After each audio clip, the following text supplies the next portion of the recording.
ay kamay sa bato, dalawang kamay. Ayan. Very good. Kapag narinig nyo ang salitang giling-giling, siyempre, kailangan nyo gumiling. Paano ba ang paggiling? Giling. Ayan. Giling. Lower pa. Giling. Ayan. Very good. Giling. Okay. Giling. Ano yun? Ano ba to? Kasama ka ba namin, ha? Ano?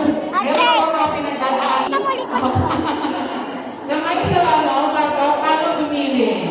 Naman na. Sige. Igiling mo pa. Okay. Ang DJ ay magpapatugtog ng isang music. Ang gagawin nyo lamang po ay igiling